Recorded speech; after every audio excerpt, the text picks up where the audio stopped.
नमस्कार श्रोते हो, रेडिओ जयंतच्या आनंदी कट्ट्यावर मी अनुराधा आपणा सर्वांचं मनपूर्वक स्वागत करते. श्रोते हो, आजच्या आनंदी कट्ट्यावर नेपोलियन बोनापार्टची ही गोष्ट. माझे आजोबा खूप मोठे जहागीरदार होते. माझ्या पणजोबांनी लढाईत मोठा पराक्रम गाजवला. लष्करातल्या एका पदाधिकाऱ्याच्या जागेसाठी मुलाखती घेण्याचं काम सुरू होतं. प्रत्येक उमेदवार त्याच्या घराण्याची उज्ज्वल परंपरा आणि इतिहास सांगत होता. आता एक शेवटचा उमेदवार उरला होता. त्याच्यावर मुलाखत घेणाऱ्यांकडून प्रश्नाचा भडीमार सुरू होताच त्यानं प्रामाणिकपणे सांगितलं, माझं घराणं किती मोठं आहे हे मला माहीत नाही. आमच्या पूर्वजांनी काय पराक्रम गाजवला हे मला सांगता येणार नाही, पण एकच सांगतो, माझ्या घराण्याचं कर्तृत्व सिद्ध करण्याची सुरुवात माझ्यापासून होणार आहे. या उमेदवाराच्या बोलण्यातला तडफदारपणा आणि आत्मविश्वास पाहून त्याची या पदासाठी निवड झाली. आत्मविश्वासाच्या बळावर जग जिंकू पाहणाऱ्या या उमेदवाराचं नाव आहे नेपोलियन बोनापार्ट. एखादी गोष्ट अशक्य आहे असं कोणी म्हटलं की तो हट्टाने करून दाखवायचा. अशक्य हा शब्द मूर्खांच्या शब्दकोशातला आहे, हे त्याचं विधान दैववाद्यांना आव्हान देणारं ठरलं.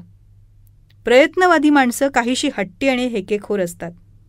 त्याच्या या हट्टाला योग्य दिशा देण्याचं काम त्याच्या आईनं केलं. शाळेमध्ये रोम आणि कार्थेज यांच्यातल्या लुटूपुटूची लढाई हा खेळ मुलं खेळत होती. इतिहास काळात घडून गेलेल्या या लढाईत रोमचा संघ विजयी झाला होता हे नेपोलियनला माहिती होतं. मला विजेत्या रोमच्या संघाचं नेतृत्व करायचं असं तो हट्ट धरून बसला आणि मग त्याच्या हट्टापुढे बाकीच्या मुलांना नमतं घ्यावं लागलं. ही लुटूपुटूची लढाई नेपोलियनच्या नेतृत्वाखाली रोमनं जिंकली. विजयवीराच्या थाटात तो घरी आला. आई आपल्याला खूप शाबासकी देईल अशी त्याची समजूत. आईच्या कानावर प्रत्यक्षात काय झालं हे सारं गेलं होतं. तिने शाबासकी देण्याऐवजी कानउघडणीच केली. तू विजयी झालास याचा मला आनंद आहे, पण तू ज्या प्रकारे हट्ट धरलास तो मला मान्य नाही. या लढाईत विजयी संघ कोण आहे हे तुला माहिती होतं. तू विजेत्या गटाचं नेतृत्व केलंस आणि विजय मिळवलास. यात कसला आलाय शूरवीरपणा? ज्या लढायांचा अजून निर्णय लागायचा आहे अशा लढाईत भाग घ्यायची वेळ आली तर तू काय करशील? जय आणि पराजय कोणत्या झेंड्याखाली किंवा कोणत्या गटाकडून आपण खेळतो यावर अवलंबून नसतो.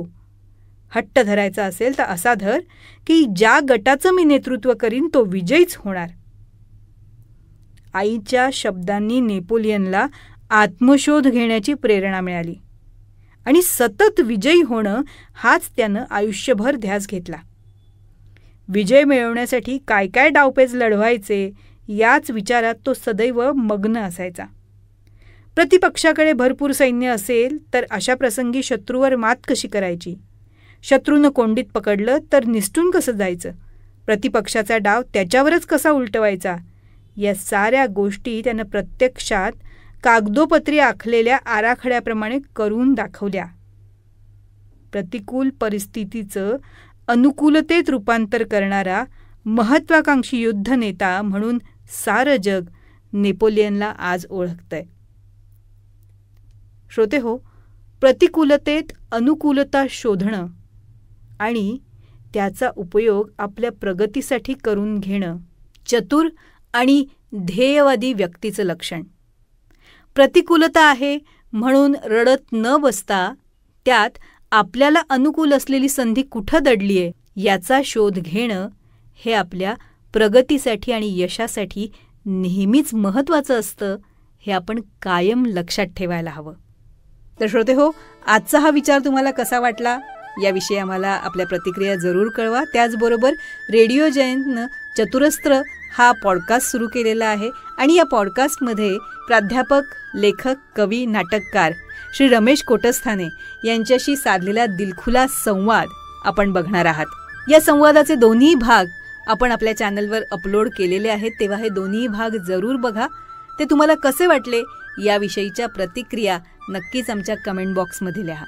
त्याचबरोबर श्री रमेश कोटस्थाने लिखित खुळा पाऊस या पुस्तकाचं अभिवाचनही रेडिओ जयंतवर उपलब्ध आहे. ते देखील जरूर ऐका आणि त्याविषयी देखील आपल्या प्रतिक्रिया आम्हाला नक्की कळवा.